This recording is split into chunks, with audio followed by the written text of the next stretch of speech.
आनन्दलीलामय विग्रहाय हेमाभ्यदिव्य च विसुन्दराय तस्मै महाप्रेमरसप्रदाय चैतन्यचन्द्राय नमो नमस्ते।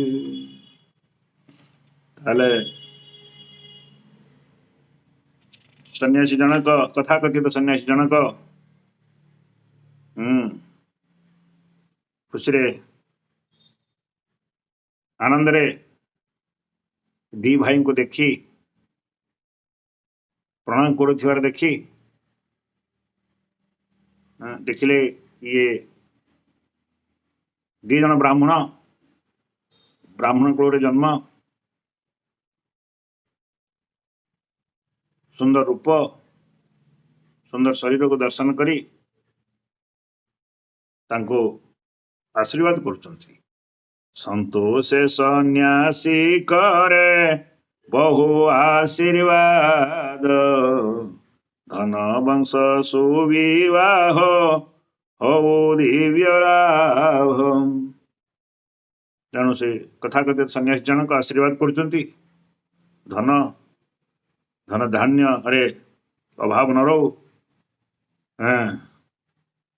ତମର ବଂଶ ମଙ୍ଗଳ କଲ୍ୟାଣ ହଉ, ଭଲ ସୁନ୍ଦର ଝିଅ ବିବାହ କର, ଆଉ ଉଚ୍ଚ ବିଦ୍ୟା ଲାଭ କର, ଭଲ ପାଠ ପଢ଼, ଡକ୍ଟର ଇଞ୍ଜିନିୟର ଆଶୀର୍ବାଦ ଦେଲେ। କିନ୍ତୁ ସ୍ୱୟଂ ଭଗବାନ ଚୈତନ୍ୟ ମହାପ୍ରଭୁ କଣ କହୁଛନ୍ତି ନା, ଭଲ ମନ୍ଦ ବିଚାରିଆ ବୁଝ ଗୋସାଇଁ, କୃଷ୍ଣ ଭକ୍ତି ବ୍ୟତିରେକ ଆର ବର ନାହିଁ। ସଂସାରରେ ସବୁଠାରୁ ବର ହଉଛି, ଆଶୀର୍ବାଦ ହଉଛି କୃଷ୍ଣ ଭକ୍ତି।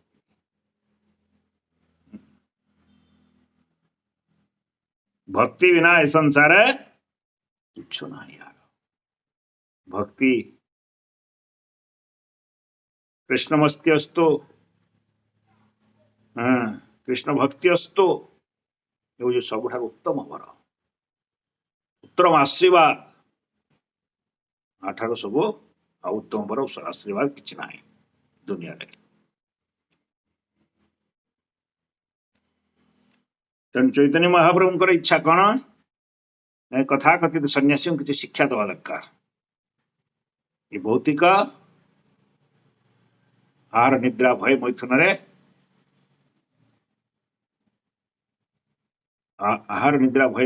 ଇଏ ପଶୁ ଭଳିଆ ଜୀବନଯାପନ କରୁଛନ୍ତି, ବା ସେତିକି। ପରମାର୍ଥିକ ଜ୍ଞାନ ଏମାନଙ୍କର ନାହିଁ। ସାଂସାରିକ ଜ୍ଞାନରେ ମାନେ ସାଂସାରିକ ଜ୍ଞାନ ଏମାନଙ୍କ ପାଖରେ ଅଛି, ପରମାର୍ଥିକ ଜ୍ଞାନ ନାହିଁ।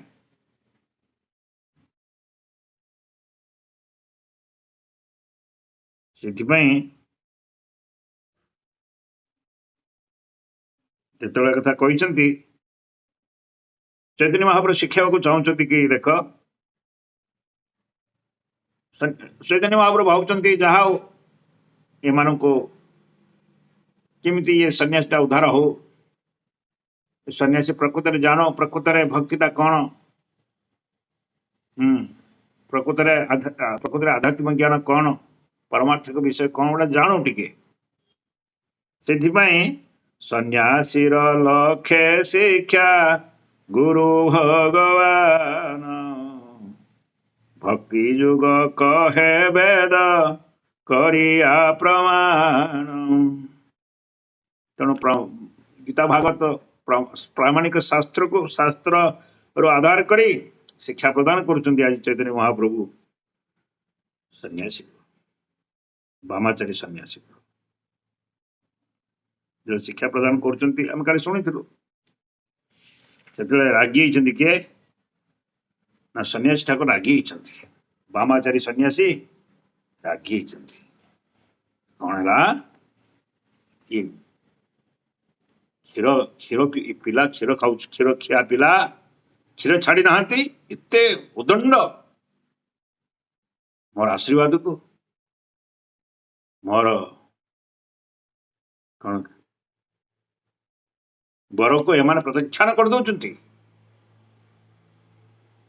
क्षीर छाड़ी नहीं कहना कि क्षीर छाड़ी नहीं पिलांकर रागी रागी कौन कहते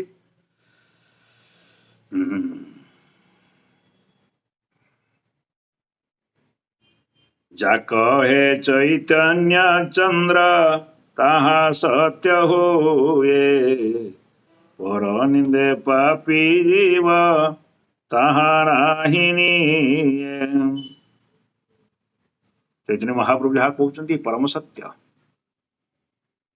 आज मिछ दुनिया रे गोटे सत्य से परम सत्य भगवान से आज ये सत्य कथ वेद शास्त्र कथा कहते सन्यासी को किंतु से निंदा करना शिक्षा प्रदान कर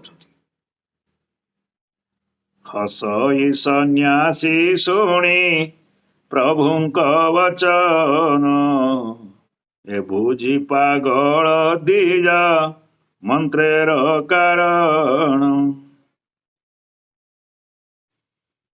चैतन्य महाप्रभुंकर कथा शुणी बामाचार्य सन्यासी जनक हसुंट देख देख देख देख देख दीटा पागल को देख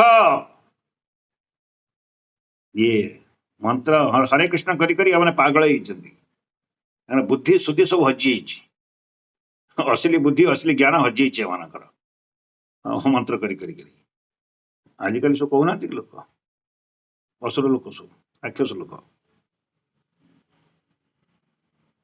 बुद्धि भ्रष्ट मंत्र करी करी मुकरिली पृथ्वी तीर्थ पर्यटन अयोध्या मथुरा रामाय बद्री एकाश्रम।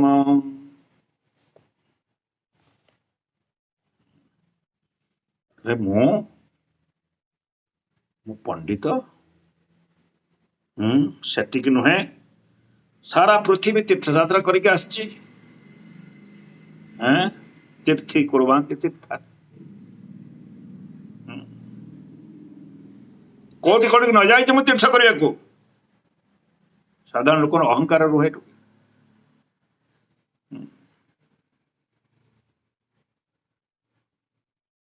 अयोध्या गली अयोध्या भगवान राम को दर्शन कली मथुरा गली मथुरा रे कौन दर्शन कले केशव जी को दर्शन कली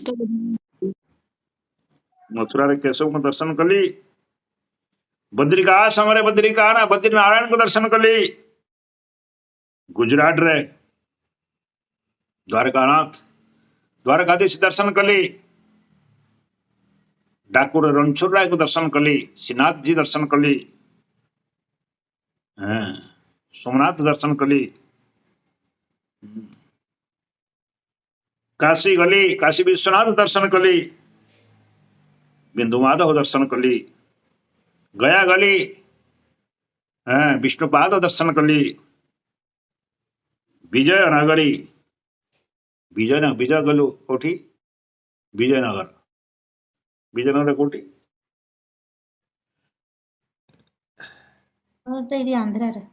हाँ से विजयनगर ये भगवान विष्णुकर मंदिर सिंहल गली सिंहल कोठी सिंहल गली जेते अच्छी नगरी सिंहल माने श्रीलंका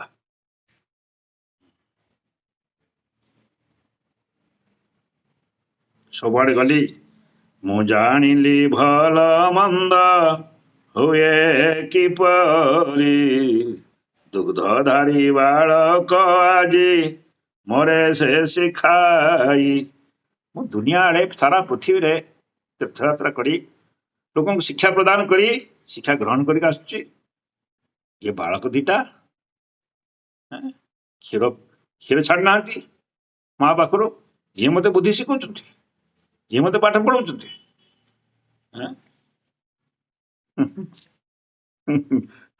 साधारण लोग रागी जाती टे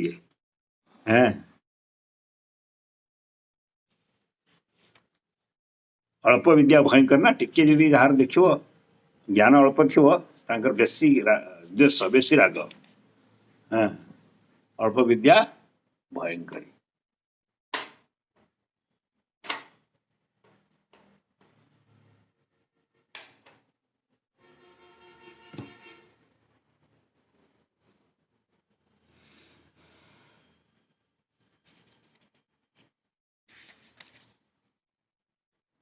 जिते रागिगले बामाचारी सन्यासी जनक एत बड़ कथा कहीदे कौन है क्षीर पीऊँ क्षीर पिया पिला मत उपदेश दौर मो कथा काटी दौर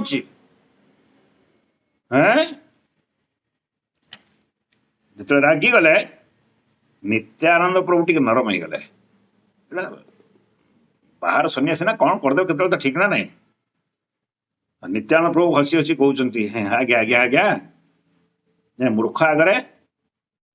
मूर्ख आगे केमी कथा कह पंडित आगे केमी कथा कह तार सब अच्छी व्यवहार कपट कर कथा कह मूर्ख आगे हाँ बढ़िया सत कह तेणु नित्यानंद प्रभु कौन कहते हसी कहती नित्यानंद सुन हे गोसाई शिशु संगे तुमर भी चारे कार्य नाही हसी हसी नित्यानंद हाथ जोड़ी कहते आज्ञा आज्ञा छाड़ बालकटे कौन कहीदे से कथा कौन लगिले हम मु जानी तुम महिमा सी जानना से कहीदे मु तुम महिमा जान नहीं ये तीर्थयात्रा भ्रमण करने समय जीवासा समय केते तुम साथ भेटी जानी मु जान नहीं महापंडित महा ये सी मुसे जानिल तुम्हार महिमा मते देखी तुम्हें सब करी दिया क्षमा मु जानी आपण केमी जानी मु जीवासा कर सब जानी हौ ठीक अच्छे से बालक बुद्धि कौन कहीदे क्षमा कर दियो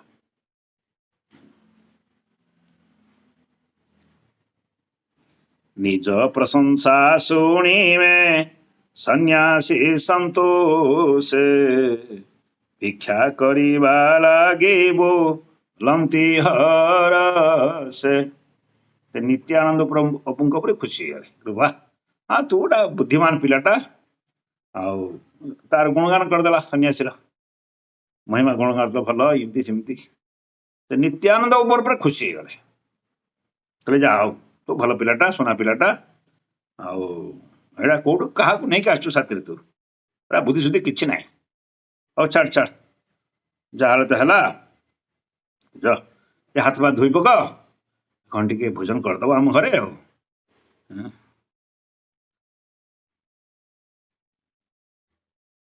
भिक्षा करिबा लागे बोलती हरस बामाचारी सन्यासी जनक कहले ठीक है हाथ गोड़ धोई पक जल आनिदेले आम घर टे कौन फलमूल खाईदि टे ब्राह्मण लोक फलमूल खाईदि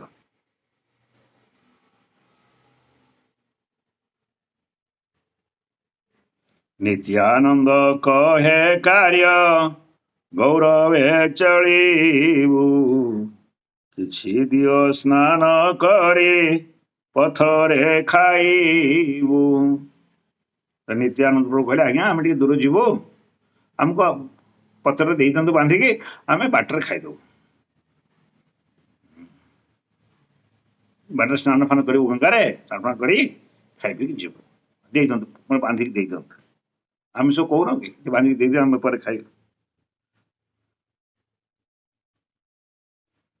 सन्यासी कहती म्लान कर एहि स्थाने किछि खाई शीघ्न होई कर हे गमन कहले गंगा अच्छे स्नान कर लुगापटा दौचे स्नान फान कर पोछापोछि हो तिल फल लगाओ बस ये खाई जाओ आम घर टे खाई जाओ आम गृहस्थ लोक आप सब ब्राह्मण सब टे खाइले घरे खाइले टे आमर पुण्य हम कल्याण मंगल हम तेणु बाध्य कले खाई ପାତକୀ ତାରଣେ ଦୁଇ ପ୍ରଭୁ ଅବତାର, ରହିଲେ କ ଦୁଇ ପ୍ରଭୁ ସନ୍ନ୍ୟାସୀର ଘର। ଭଗବାନଙ୍କର ଉଦ୍ଦେଶ୍ୟ এই পাপী তাপী যত ছিলে, এই ପାପୀ ତାପୀକୁ ଉଦ୍ଧାର କରିବା ପାଇଁ ଆଜି ପ୍ରଭୁଙ୍କର ଅବତାର। ପାତକୀ, ଏଟା ପାତକୀଟା ପାପୀଟା ସନ୍ନ୍ୟାସୀ, ତାଙ୍କୁ ଉଦ୍ଧାର କରିବା ପାଇଁ ବା ତାଙ୍କର କଲ୍ୟାଣ କରିବା ପାଇଁ, ମଙ୍ଗଳ କରିବା ପାଇଁ ଆଜି ମହାପ୍ରଭୁ ଦି ଜଣ, ଆଜି ମହାପ୍ରଭୁ ନିତ୍ୟାନନ୍ଦ ପ୍ରଭୁ ତା ଘରେ ଆଜି ଯାଇଛନ୍ତି। ଯେତେବେଳେ ସେ ବାଧ୍ୟ କଲେ ସେ ବାମାଚାରୀ ସନ୍ନ୍ୟାସୀ, ତାଙ୍କ ଘରେ ରହିବାକୁ ବାଧ୍ୟ କଲେ। ତାପରେ ଯାଇ କ'ଣ କଲେ ନା ଜାହ୍ନବୀ ମନ୍ଥନେ ଘୁଞ୍ଚିଲା ପ୍ରଥସ୍ରାବ, ଜାନକୀ ଗଙ୍ଗାରେ ସ୍ନାନ କଲେ। ଯାହା ଚାଲି ଚାଲିକି ଆସିଥିଲେ ଗଙ୍ଗାରେ ସ୍ନାନ କଲା ପରେ ଟିକେ ସୁସ୍ଥ ହେଇଗଲେ, ଫ୍ରେଶ ହେଇଗଲେ। ଫ୍ରେଶ ହେଇଗଲା ପରେ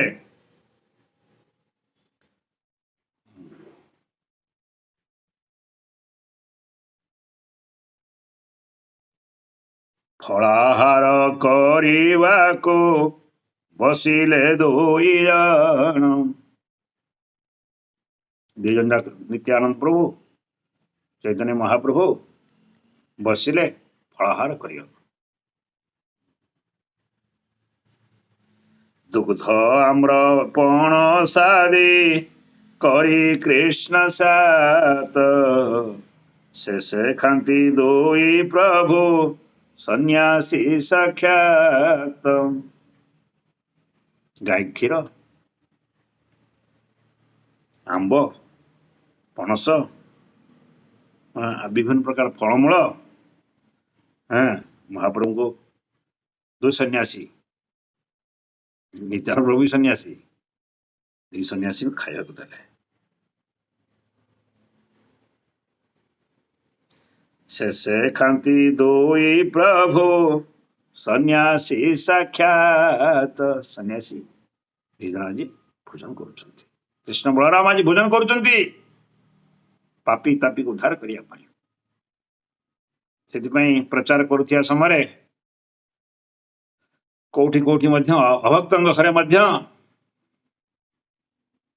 କିଛି ଖିଆଯାଇପାରେ। ପ୍ରଭୁପାଦଙ୍କର କଥା ବି ଅଛି, ଯଦି ପ୍ରଚାର ଉଦ୍ଦେଶ୍ୟରେ, ଇନ୍ଦ୍ରିୟ ତୃପ୍ତି ଉଦ୍ଦେଶ୍ୟରେ ନୁହେଁ, ତାକୁ କଲ୍ୟାଣ କରିବେ, ତାର ମଙ୍ଗଳ କରିବେ, ସେ ଜାଣିନାହିଁ କିଛି ଘରେ ପିଆଜ ରସୁଣ ଖାଉଛନ୍ତି କି କ'ଣ ସବୁ ଆମିଷ ଖାଉଛନ୍ତି, ତାଙ୍କର ଖାଇବା କଥା ନୁହେଁ। କିନ୍ତୁ ପ୍ରଚାର ଉଦ୍ଦେଶ୍ୟରେ ତା ଘରେ ଟିକେ ଫଳମୂଳ ଖାଇଲେ ସେ ଖୁସି ହେଇଯିବ, ସେ ଖୁସି ହେଇଯିବ। ପୁଣି ଯାହା କହିଲେ ଦୀପଦ କଥା କହିଲେ ମାନିବ, ଭକ୍ତ ହେଇଯାଇପାରେ, ସେଇ ଆଶାରେ ଖାଇବା କଥା, ନହେଲେ ନାହିଁ। ସେଥିପାଇଁ ଆଜି କୃଷ୍ଣ ବଳରାମ ଆଜି କ'ଣ କରୁଛନ୍ତି, ବାମାଚାରୀ ଘରେ, ବାମାଚାରୀ ସନ୍ନ୍ୟାସୀ ଘରେ ଆଜି ଫଳାହାର କରୁଛନ୍ତି।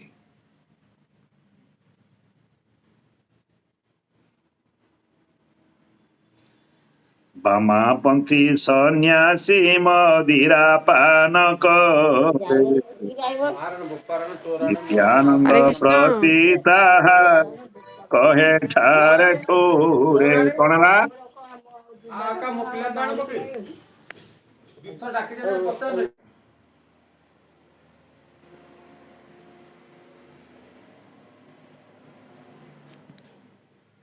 କ'ଣ କଥା କହୁଛୁ ନା କ'ଣ?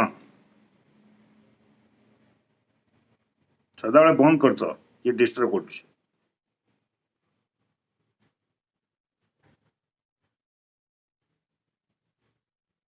ସେଥିପାଇଁ ସେ ସନ୍ନ୍ୟାସୀ ଜଣକ କ'ଣ କରନ୍ତି ନା ମଦ ପିଆପି କରନ୍ତି, ଆମିଷ ଖାଆନ୍ତି, ମଦ ପିଆପି କରନ୍ତି, ମାନେ ଢୁଙ୍ଗି ସନ୍ନ୍ୟାସୀ ବା ପାଖଣ୍ଡି ସନ୍ନ୍ୟାସୀ, କଥାକଥିତ ସନ୍ନ୍ୟାସୀ।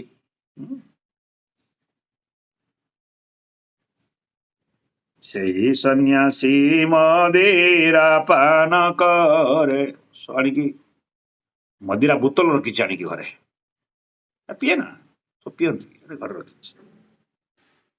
ଯେତେବେଳେ ନିତ୍ୟାନନ୍ଦ ପ୍ରଭୁ ଆଉ ଚୈତନ୍ୟ ମହାପ୍ରଭୁ ଫଳାହାର କରୁଛନ୍ତି, ସେତେବେଳେ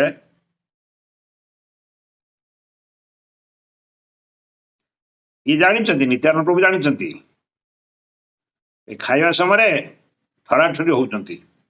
ନିତ୍ୟାନନ୍ଦ ପ୍ରଭୁ ଠାରୁଛନ୍ତି ଚୈତନ୍ୟ ମହାପ୍ରଭୁ, ଚୈତନ୍ୟ ମହାପ୍ରଭୁ ଠାରୁଛନ୍ତି ନିତ୍ୟାନନ୍ଦ ପ୍ରଭୁ। କହିଲେ ଆଜି କୋଉଠି ଆଣିକି ପହଞ୍ଚିଦେଲ, କୋଉଠି ଖୁଆଇଦେଲ, ଏଁ ଏଇ ଠରାଠରି ହଉଛନ୍ତି ଦି ଭାଇ ନିତ୍ୟାନନ୍ଦ ପ୍ରଭୁ ଆଉ ମହାପ୍ରଭୁ। ନିତ୍ୟାନନ୍ଦ ପ୍ରତି ତାହା କହେ ଠାର ଠୋରେ। ବୋତଲ ଦେଖିକି ମହାପ୍ରଭୁ ଜାଣି ପକେଇଲେ, ରେ କୋଉଠି ଆସିକି ପହଞ୍ଚିଲୁ ରେ ବାପା, କାହା ଘରେ ଖାଉଛୁ ଆଜି? ନିତ୍ୟାନନ୍ଦ କହିଲେ ହଁ ହଁ ରଖିଛି ରଖିଛି ମଦ ରଖିଛି, ଦବ। ସୁନଃ ଶ୍ରୀପାଦ କିଛି ଆନନ୍ଦ ଆଣିବୁ, ତୁମ ସମଥି ଥିବା କେଉଁଠି ପାଇବୁ। ଆଜି ସେ ବାମାଚାରୀ ସନ୍ନ୍ୟାସୀ ଜଣଙ୍କୁ ହାତ ଯୋଡ଼ି କହୁଛନ୍ତି, ଆଜ୍ଞା ଆଜ୍ଞା ଆଜ୍ଞା, ବାହ ମୋ ଆଜ୍ଞା, ଯାହା ହଉ ମୋର ମୋ ଉପରେ କଲ୍ୟାଣ କଲେ, ମୋ ଉପରେ ଦୟା କରିକି ଆଜି ମୋ ଘରେ ପ୍ରସାଦ ଖାଉଛନ୍ତି, ଫଳମୂଳ ଆହାର କରୁଛନ୍ତି, ମୁଁ କେତେ ଭାଗ୍ୟବାନ ଆଜି। ସନ୍ନ୍ୟାସୀ ଦି ଜଣ ଆଜି ମୋ ଘରେ ଭୋଜନ କରୁଛନ୍ତି, ମୁଁ କେତେ ଭାଗ୍ୟବାନ। ଯା ହଉ, ଆଉ କଣ ଖାଇବେ, ଆଉ କଣ ଖାଇବେ, ଆଉ ଟିକେ ଫଳ ଆଣିବି, ଆଉ ଟିକେ ଆମ୍ବ ଆଣିବି, ଆଉ ଟିକେ ପଣସ ଆଣିବି, ଆଉ ଟିକେ ଗାଈ କ୍ଷୀର ଆଣିବି। ଏମିତି ବସିକି କହୁଥାନ୍ତି। ହେରେ ପିଲା, ଆଉ ଟିକେ ସ୍ତ୍ରୀଙ୍କୁ କହୁଛନ୍ତି, ଆଉ ଟିକେ ଫଳ ଆଣେ, ଆଉ ଟିକେ ଆମ୍ବ ଆଣେ, ଆଉ ଟିକେ ଇଏ ଆଣେ ସିଏ ଆଣେ। ଲାଷ୍ଟରେ କହୁଛନ୍ତି, ଆଜ୍ଞା ଆଉ ଟିକେ ଆନନ୍ଦ ଆଣିବି। ବାରମ୍ବାର ଶୁଣ ଶ୍ରୀପାଦ କିଛି ଆନନ୍ଦ ଆଣିବୁ। ଆଜ୍ଞା ଆଉ ଆନନ୍ଦ ଦରକାର କି? ଚୈତନ୍ୟ ମହାପ୍ରଭୁ ବୁଝି ପାରୁନାହାନ୍ତି ଆନନ୍ଦ କଣ। ସାଂସାରିକ ଲୋକଙ୍କର ଆନନ୍ଦ କୋଉଥିରେ ଅଛି? କୋଉଥିରେ ଆନନ୍ଦ ଅଛି? ସନ୍ଧ୍ୟା ବେଳେ ଚିୟର, ବାପ ଝିଅ ପୁଅ ମିଶିକି ଚିୟର। ଏ ଖ୍ରୀଷ୍ଟିଆନ ପରିବାର ହଉଛି ଆଜିକାଲି, ହିନ୍ଦୁ ପରିବାର ହେଲାଣି, ଧୀରେ ଧୀରେ ସବୁଆଡୁ ଗଲାଣି। ଓଡିଆରେ ବି ମୋ ସାଙ୍ଗ ଗୋଟେ ଖାଉଛି, ମୋର ଛୁଆ ସିଏ ଖାଉଛନ୍ତି। କଣ ମଦ ପିଉଛନ୍ତି?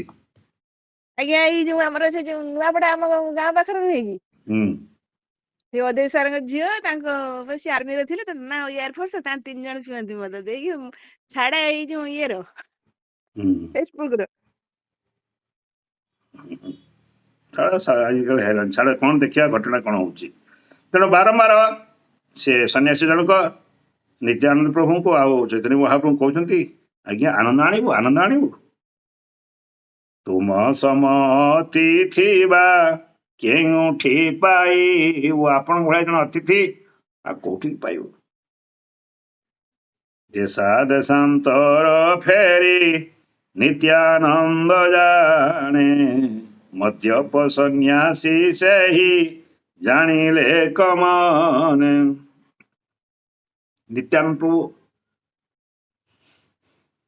ଚାରିଆଡେ ତୀର୍ଥଯାତ୍ରା କରୁଛନ୍ତି, ସେ ଜାଣିଛନ୍ତି ଏ ମଦ୍ୟ ଭୋଗକୁ ଆସୁଛନ୍ତି କେତେଥର, ସେ ଜାଣିଛନ୍ତି ଏ ସନ୍ନ୍ୟାସୀ ମଦ ପାଣି ପିଅନ୍ତି, ମାଛ ମାଂସ ଖାଆନ୍ତି, ପିଲା ଛୁଆ ସଂସାର କରିକି ଅଛନ୍ତି।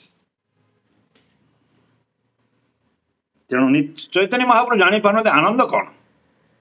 ଏ ବାର ସଦାବେଳେ କହୁଛି ଆନନ୍ଦ ଆଣିବା, ଗ୍ଲାସ ଆନନ୍ଦ ଆଣିବି, ଆରେ ଆନନ୍ଦ କଣ? ଚୈତନ୍ୟ ମହାପ୍ରଭୁ ବୁଝିପାରୁନାହାନ୍ତି ଆନନ୍ଦ କଣ।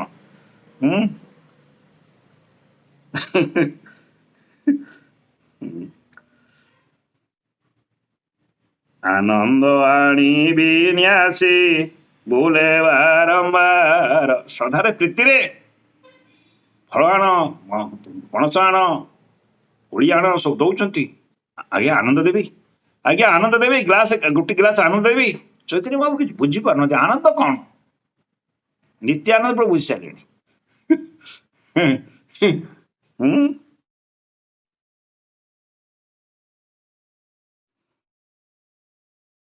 ଆନନ୍ଦ ଆଣିବି ନ୍ୟାସୀ ବୁଲେ ବାରମ୍ବାର, ନିତ୍ୟାନନ୍ଦ କହେ ତେବେ ସମ୍ମତି ମହର। ଦେଖିଣ ଦୁହିଁଙ୍କ ରୂପ ମଦନ ସମାନ, ସନ୍ନ୍ୟାସୀର ପତ୍ନୀ ଦେଖେ ଆନନ୍ଦ ମଗନ। ତେଣୁ ଆଜି ନିତ୍ୟାନନ୍ଦ ପ୍ରଭୁ ଚୈତନ୍ୟ ମହାପ୍ରଭୁ ଆଜି ଫଳାହାର କରୁଛନ୍ତି ଖୁସିରେ ଆନନ୍ଦରେ। ସନ୍ନ୍ୟାସୀ ଜଣକ ସ୍ତ୍ରୀ ବଢ଼େଇ ଦଉଛନ୍ତି, ଏଇ ଫଳ ଦିଅ ପ୍ରଭୁଙ୍କୁ, ଏଇ କୋଳି ଦିଅ, ଏଇ ଆମ୍ବ ଦିଅ, ଏଇଟା ଆଜି ପାଚି ହେଇଛି, ଏଇଟା ମିଠା ଅଛି। କିନ୍ତୁ ତାଙ୍କ ସ୍ତ୍ରୀ ଯୋଉ ସନ୍ନ୍ୟାସୀଙ୍କ ସ୍ତ୍ରୀ ଦେଖୁଛନ୍ତି ଏ ତ ମଦନ ମୋହନ ଭଳିଆ, ଏତେ ସୁନ୍ଦର ମନମୋହକ। ଖାଲି ଦେଖି ତାଙ୍କର ସ୍ତ୍ରୀ ପଛପଟେ ଏ ଦି ଜଣଙ୍କୁ ମନ ଆଖି ଭରିକି ଦେଖୁଥାନ୍ତି। ବାଃ, ଆଜି ଆମର କି ସୌଭାଗ୍ୟ! ଆଜି ଅନନ୍ତ କୋଟି ବ୍ରହ୍ମାଣ୍ଡର ନାୟକ ଆସି ଆମ ଘରେ ଭୋଜନ କରୁଛନ୍ତି କି? ଏ ବ୍ରାହ୍ମଣ ବାଳକ ଦିଟା ତ ସାକ୍ଷାତ ମଦନ ମୋହନ ଭଳିଆ ଦେଖାଉଛନ୍ତି, ସାକ୍ଷାତ କୃଷ୍ଣ ଭଳିଆ ଦେଖାଉଛନ୍ତି। ଆଉ ତ କୃଷ୍ଣ ସିଏ ଦେଖାଯାଏ କଣ? ସେ ଦେଖ ତାଙ୍କ ସ୍ତ୍ରୀଙ୍କ ପ୍ରତି କୃପା ହେଇଛି। ତାଙ୍କ ସ୍ତ୍ରୀ ଅନେକ ରହିଛନ୍ତି, ବାଃ କେତେ ସୁନ୍ଦର, ମଦନ ମୋହନ ଭଳିଆ ଦେଖାଉଛନ୍ତି। ମନକୁ ମୋହିତ କରିସାରିଲେଣି ସ୍ତ୍ରୀର, ନା ସନ୍ନ୍ୟାସୀଙ୍କ ସ୍ତ୍ରୀର।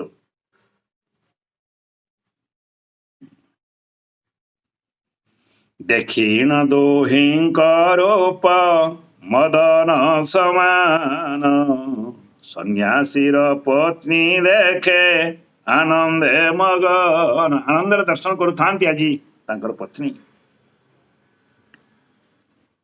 ସନ୍ନ୍ୟାସୀଙ୍କୁ ନିଷେଧ କର ଇ ତାଙ୍କ ନାରୀ, ଭୋଜନେ ତେଣେ ତୁମ୍ଭେ ବିରୋଧ ଆଚରି।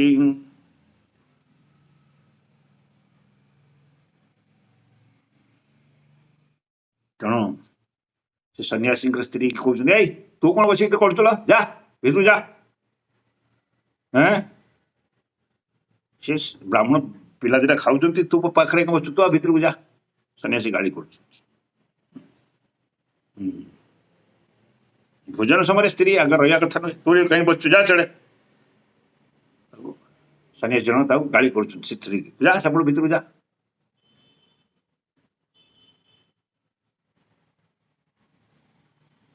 ପୁଣି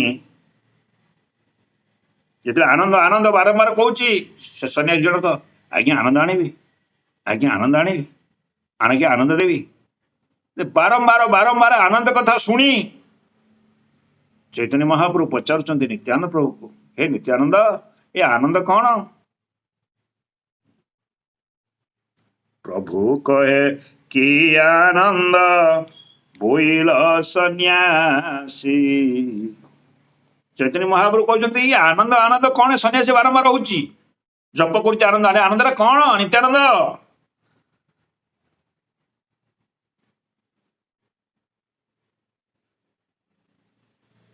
ନିତ୍ୟାନନ୍ଦ ବୁଲନ୍ତି ମଦିରା ମନେ ବିଚାରି। ମହାପ୍ରଭୁଙ୍କ କାନରେ କହି ଦଉଛନ୍ତି, ଆଜ୍ଞା ମଦ ମଦ ମଦ ମଦ, କାନରେ କହୁଛନ୍ତି, ଆଉ ଜୋରେ କହୁନାହାନ୍ତି। ମଦ ମଦ ମଦ।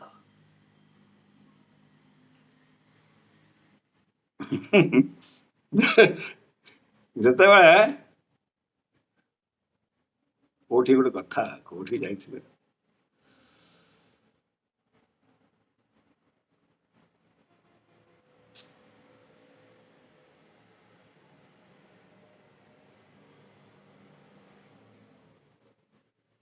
କୋଉଠି କାହା ଘରକୁ ଯାଇଥିଲୁ ଥରେ, ହେଲାଣି 10-15 ବର୍ଷ ତଳର କଥା। ଚା ବିସ୍କୁଟ ଆଣି ସବୁ ଦେଇଦେଲେ ଆଗରେ। ପ୍ରେମ ଭକ୍ତି ଅଛନ୍ତି, ଚା ବିସ୍କୁଟ, ଭଲ ଭଲ ବିସ୍କୁଟ ବାହାରେ ଅଛନ୍ତି ପ୍ରାୟ, ଖଜୁରୀ କୋଳି, ଚାହା ଆଣି ଏତେ ବଡ଼ ବଡ଼ କପ୍ ରଖିଦେଲେ, ଖାଅ ଖାଅ ଖାଅ ଖାଅ। ମୁଁ ଦେଖୁଛି, ମୁଁ କାହିଁକି ପ୍ରେମ କିଛି କହୁନାହାନ୍ତି, ହେଲେ ଚା ଫା ରଖିଛି ଆଣିକି। ମୁଁ ତାଙ୍କୁ ମୁହଁକୁ ଅନଉଛି, ସେ ମୁହଁ ମୁହଁକୁ ଅନଉଛନ୍ତି। ମୁଁ କିଛି କହିପାରୁନି। କହିଲେ ନାଇଁ ନାଇଁ ନାଇଁ, ଆମେ ଚା ଖାଉନୁ, ଆମେ ଚା ପିଉନା, ଆମର ସବୁ ଗ୍ୟାଷ୍ଟ୍ରିକ୍ ହେଇଛି, ହେଇଛି ସିଏ ହେଇଛି। ତାଙ୍କୁ ଟିକେ ଖୁସି କରିବାକୁ ପଡ଼ିବ ନା। ଆମକୁ ଏ ପାଣି ଦେଇଦିଅ, ପାଣି ବୋତଲ ଭରି, ନୂଆ ପାଣି ବୋତଲ ଦେଇଦିଅ, ଆଉ ଏ ଖଜୁରୀ କୋଳି ଦିଅ। ଦୁବାଇରେ ଅଛନ୍ତି ନା କୋଉଠି ଅଛନ୍ତି, आमको ଯାଇଥିଲୁ କିଛି କଲେକ୍ସନ କରିବା ପାଇଁ ଖଜୁରୀ କୋଳି ଖାଇଲୁ ପାଣି ପିଇଲୁ ହଁ 50,000 ଟଙ୍କାର ଚେକ୍ ଦେଲେ ନେଇକି ଆସିଲୁ ହଁ। ଯାହା ହଉ ଜାଣିନାହାନ୍ତି ତାପରେ ଧୀରେ ଧୀରେ ଜାଣିଲେ ସେମାନେ ମନ୍ଦିରକୁ ଆସିଲେ ଜାଣିଲେ ସେମାନେ ଚା ପା ମାନେ ଖାଆନ୍ତି ନାହିଁ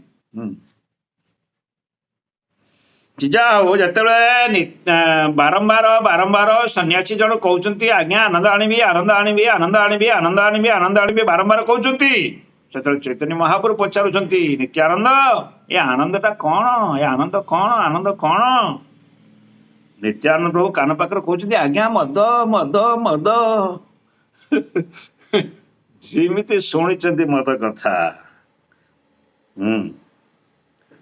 ଚୈତନ୍ୟ ମହାପ୍ରଭୁ ଉଠି ପଡିଛନ୍ତି କାନରେ ହାତ ଦେଇକି ବିଷ୍ଣୁ ବିଷ୍ଣୁ ବିଷ୍ଣୁ ବିଷ୍ଣୁ ବିଷ୍ଣୁ ବିଷ୍ଣୁ ବିଷ୍ଣୁ କହିକି ବିଷ୍ଣୁ ବିଷ୍ଣୁ ସ୍ମର ଗଣକ ରନ୍ତି ବିଶ୍ୱମ୍ବର ଆଚମନ କରି ପ୍ରଭୁ ଧାଇଲେ ସତ୍ୱର ଯେତେବେଳେ ମଦିରା କଥା ଶୁଣିଛନ୍ତି ମଦ କଥା ଶୁଣିଛନ୍ତି ଚୈତନ୍ୟ ମହାପ୍ରଭୁ ଧଡକିନା ଉଠି ପଡିଛନ୍ତି ଖାଇବା ପାଇଁ ସବୁ ବନ୍ଦ କରିଦେଇଛନ୍ତି ଆଉ ବିଷ୍ଣୁ ବିଷ୍ଣୁ ବିଷ୍ଣୁ କାନରେ ହାତ ଦେଇକି ବିଷ୍ଣୁ ବିଷ୍ଣୁ ବିଷ୍ଣୁ କହିକି ଦୌଡିଛନ୍ତି କୋଉଠି ଆସିକି ପହଞ୍ଚିଲେଣି ସବୁ ମଦ ଖାଇବାକୁ ଦଉଛି ଦେଇଦବ ମଦ ପିଆଇ ଦବ ଠିକଣା ନାହିଁ ନିତ୍ୟା ଚୈତନ୍ୟ ମହାପ୍ରଭୁ ଦୌଡିଛନ୍ତି ଦୁଇ ପ୍ରଭୁ ଶୀଘ୍ର ଗଙ୍ଗାରେ ଝାସ ଦେଇଣ ଚଳିଲେ ଆଚାର୍ଯ୍ୟ ଗୃହକୁ ଗଙ୍ଗାରେ ଭାସିଣ ଗଙ୍ଗା ପାଖରେ ବିଷ୍ଣୁ ବିଷ୍ଣୁ କହିକି ଚୈତନ୍ୟ ମହାପ୍ରଭୁ ଡେଇଁ ପଡିଛନ୍ତି ଗଙ୍ଗାକୁ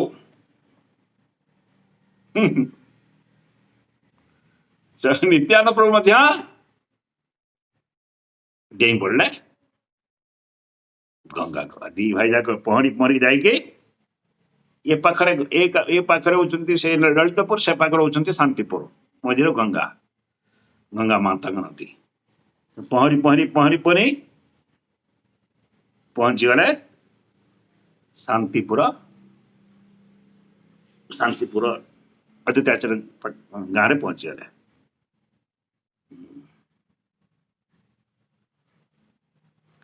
ତ୍ରୈଣ ମଦ୍ୟପେ ପ୍ରଭୁ ଅନୁଗ୍ରହ କରେ ନିନ୍ଦକ ବେଦାନ୍ତି ଯଦି ତଥାପି ସଂହାରେ ସନ୍ନ୍ୟାସୀ ହୋଇ ମଦ୍ୟ ପିଏ ସ୍ତ୍ରୀ ସଙ୍ଗ ଆଚରେ ତଥାପି ଠାକୁର ଗଲେ ତାହାର ମନ୍ଦିରେ ବାକ୍ୟ ଛଳେ ପ୍ରଭୁ ଶିଖା ଇଲେ ଧରମ ବିଶ୍ରାମ କରି ନ କଲେ ଭୋଜନର କର୍ମ ଏଇଠି ନିନ୍ଦକ ବେଦାନ୍ତ ବ୍ୟତୀତ ସମସ୍ତେ ପ୍ରଭୁଙ୍କର କୃପା ପ୍ରାପ୍ତ କାହିଁକି ଚୈତନ୍ୟ ମହାପ୍ରଭୁ ଆସିଛନ୍ତି ଏଇଭଳିଆ ପାପି ତାପି ଯତ ଅଛି ପାପି ତାପିକୁ ଉଦ୍ଧାର କରିବା ପାଇଁ ଇଏ ସ୍ତ୍ରୈଣ ମଦ୍ୟପ ସ୍ତ୍ରୀ ସଙ୍ଗ କରୁଛି ମଦ ପିଉଛି ସବୁ ପ୍ରକାର 4ଟା ନିୟମକୁ ପାଳନ କରୁନାହିଁ କିନ୍ତୁ ସେଇଭଳିଆ ପାପୀଙ୍କ ଘରକୁ ଯାଇକି ଚୈତନ୍ୟ ମହାପ୍ରଭୁ ତାଙ୍କ ପ୍ରତି କୃପା କରିଛନ୍ତି ତାଙ୍କ ଘରେ ଭୋଜନ କରିଛନ୍ତି କାହିଁକି ଯେହେତୁ ତାଙ୍କର ଅବତାର ସେଥିପାଇଁ ପାପୀ ତାକୁ ଉଦ୍ଧାର କରିବା ପାଇଁ ଆଉ ପାପୀ ଘରକୁ ଯଦି ନ ଯିବେ ପାପୀ ଘରକୁ ନ ଗଲେ ଆଉ ଉଦ୍ଧାର ହେବେ କେମିତି ସେମାନେ ଯଦି ଏଇ ବର୍ତ୍ତମାନ ମିଶନ ଯୋଉ ପ୍ରଭୁପାଦଙ୍କର ଯୋଉ ମିଶନ ଯୋଉ ଚୈତନ୍ୟ ମହାପ୍ରଭୁ ମିଶନ ସମସ୍ତେ ତ ପାପୀ ସମସ୍ତେ ତ ଘରେ ତ ଆମିଷ ଖାଉଛନ୍ତି ସମସ୍ତେ ମଦ ପିଉଛନ୍ତି ତା ବାପା ସମସ୍ତେ ପିଉଛନ୍ତି ଏ ତାଙ୍କର ନଜୀବ ପ୍ରଚାର ନ କରିବ ସେଟା ଭକ୍ତ ହେବେ କେମିତି ମହାପ୍ରଭୁ ଶିକ୍ଷା ଦେଇଛନ୍ତି ହଁ ଆମିଷ ଖାଉଛନ୍ତି 4ଟା ନିୟମ ପାଳନ କରୁନାହାନ୍ତି ଏକଦମ ଡରିକି ନା ଗୁଡାକ ପାପୀ ବେଳେ ତାଙ୍କ ଘରକୁ କିଏ ଯିବ ଆଉ ତାଙ୍କର ଉଦ୍ଧାର ହବ କେମିତି चैतन्य महाप्रभु शिक्षा देइछन्ति कि पापी तापी जत छिल ये पापी तापी जीव ताको हरिनाम देके उद्धार कर हरिनाम देवा को जात हरिनाम देके तांकर कल्याण मंगल केमिति हवा हमर सेटा उद्देश्यटा रहया दरकार हमर उद्देश्य नाही जा घर खाइबो पीबो मजा करिबो आसीबो नाही उद्देश्य हो ताको हरिनाम देके केमिति आसे तार आत्मार कल्याण केमिति हवा आत्मार मंगल केमिति हवा सेति आज पाश्चात्य देश मान तो अमेरिकान रोषायण तो मद माछ मांसरे गो मांसरे बुड़ी रही जगह प्रभुपाद प्रचार करी प्रचार करी आज से एत सुंदर भक्त बने देखिले भक्ति भाव आज्ञा दर्शन कले देखिले से भक्त को आमर भक्ति भावटा प्रकाश हो देखिक भक्ति हो लोक से प्रभुपाद जो अमेरिकन शिष्य को लेकिन आसिले शिष्य शिष्य को भारत देखिकी भक्त हो गले गुड़ा लोक रे गुड़ा लोक एत सुंदर शाढ़ी पिंधुंट एत धोती कुर्ता पिंधुंट एत सुंदर देखा वाह देखिकी भक्त हेले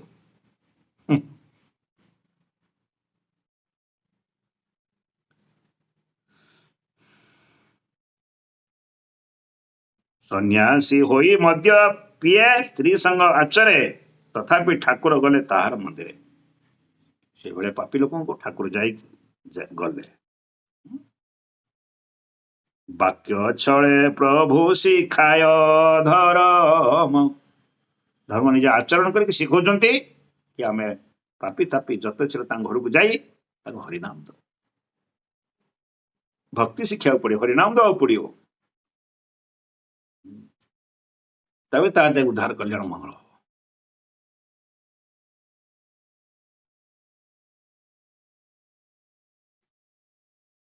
किंतु निंदकर जे साधु निंदा कर वैष्णव निंदा कर निंदक वेदांति जदि तथापि संहारे किंतु प्रभु कोटी जानते जो मैंने साधु निंदा करती वैष्णव निंदा करती गुरु निंदा करती सीठी जाती नहीं सीठी चक्र जाए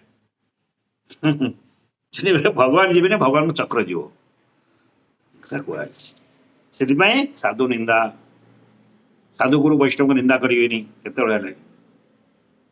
साधु गुरु वैष्णव वाक्य हो वचन हो शरीर हो आ कार्य हो तीन प्रकार अपराध केत करेंगे ना अपराध कले प्रभु आसबेनि चक्र आसो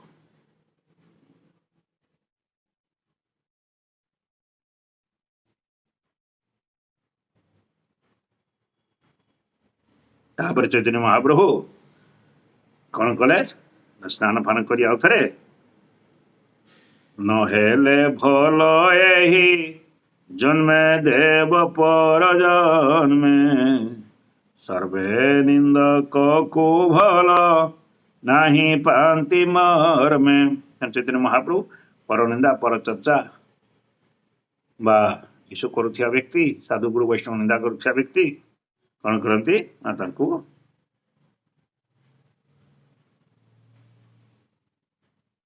भल पाती नहीं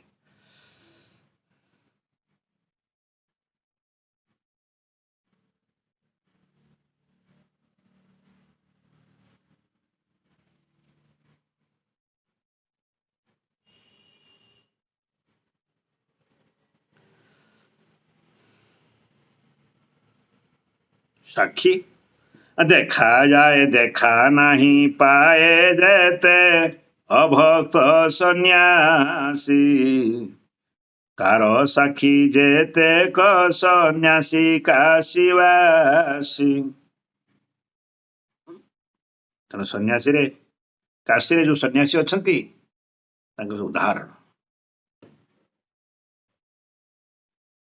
शेष खंडे जे क्षणे चढ़िले प्रभु काशी शुणिले काशीवासी जतक सन्यासी प्रभु चैतन्य महाप्रभु काशी गले से सन्यासी माने महाप्रभु देखिले दर्शन कले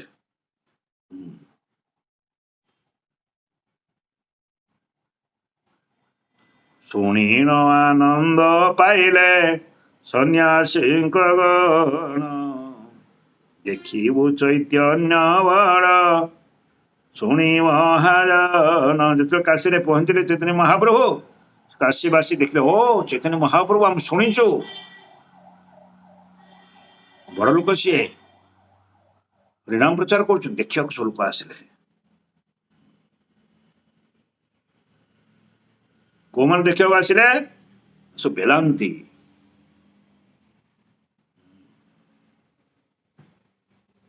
ସର୍ବେ ହିଁ ବେଦାନ୍ତୀ ଜ୍ଞାନୀ ସକଳ ତପସ୍ୱୀ ଆଜନ୍ମ କାଶୀରେ ବାସ ସର୍ବ ହିଁ ଯଶସ୍ୱୀ। ପିଲାରୁ ସେ କାଶୀରେ ବସବାସ କରିଛନ୍ତି।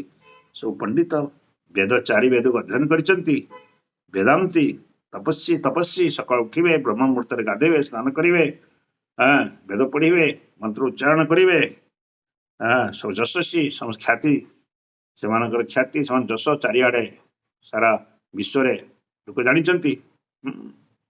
ଏକ ଗୁଣେ ସକଳ ଗୁଣର କଲା ଶକ୍ତି ପଢାନ୍ତି ବେଦାନ୍ତ ନ ବଖାଣି ବିଷ୍ଣୁ ଭକ୍ତି। କିନ୍ତୁ ଗୋଟିଏ ଗୁଣ ତାଙ୍କର କମ ଥିଲା, ବେଦାନ୍ତ, ବେଦକୁ ପଢାନ୍ତି,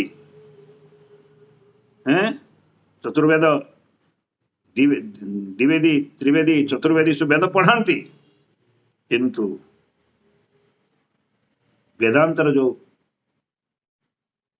ବେदैश्च ସର୍ବେ ଅହମେବ ବେଦ୍ୟ, ବେଦ ପଢିବାର ଅର୍ଥ ଭଗବାନ କୃଷ୍ଣଙ୍କୁ ଜାଣିବା, ବିଷ୍ଣୁଙ୍କୁ ଜାଣିବା। ଯଦି ବେଦ ପଢିକି ଭଗବାନ କୃଷ୍ଣଙ୍କୁ ଜାଣି ନ ପାରିଲେ, ବିଷ୍ଣୁଙ୍କୁ ଜାଣି ନ ପାରିଲେ, ବେଦ ପଢି କିଛି ଲାଭ ନାହିଁ, ବେକାର। କାହିଁକି ନା ପଢାନ୍ତି ବେଦାନ୍ତ ନବ ଖାଣି ବିଷ୍ଣୁ ଭକ୍ତି। ଭଗବାନଙ୍କର ଭକ୍ତି ବ୍ୟାଖ୍ୟା ନ କରି ସେମାନେ ବେଦାନ୍ତ ବ୍ୟାଖ୍ୟା କରନ୍ତି। ଅନ୍ତର୍ଯାମୀ ଗୌର ସିଂହ ସବୁ ଏହା ଜାଣିନ କାଶୀକୁ ଯାଇ ମଧ୍ୟ ନଦେଲେ ଦର୍ଶନ। କିନ୍ତୁ ଅନ୍ତର୍ଯାମୀ ଚୈତନ୍ୟ ମହାପ୍ରଭୁ ଗୌର ସିଂହ ଜାଣିଛନ୍ତି କଥା।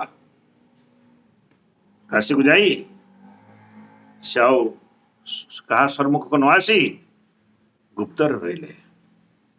କାଶୀକୁ ଯାଇ ମଧ୍ୟ ନଦେଲେ ଦର୍ଶନ ରାମଚନ୍ଦ୍ର ପୁରୀଙ୍କ ମଠରେ ଲୁକାଇନ ରହିଲେ କ 2 ମାସ ବାରାଣସୀ। କୋଉଠି ଆସିଲା ଉଠୁ କଣ ଓଲଟା ପଳେଇ ଆସିଲା, ମୁଁ ଜାଣିପାରୁନି କାଶୀ କଥା ଏଠୁ କୋଉଠୁ ଆସିଲା। 11ଟା ହେଇଗଲାଣି। ହଉ,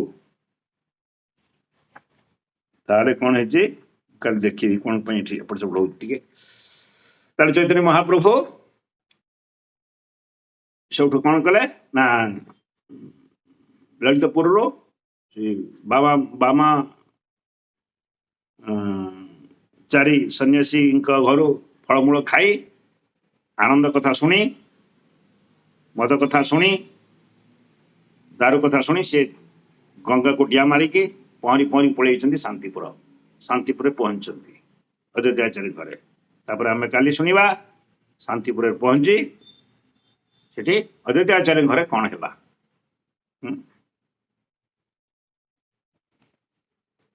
ଦେଖୁଛି ଟିକେ ଏପଟ ସେପଟ ଅଛି।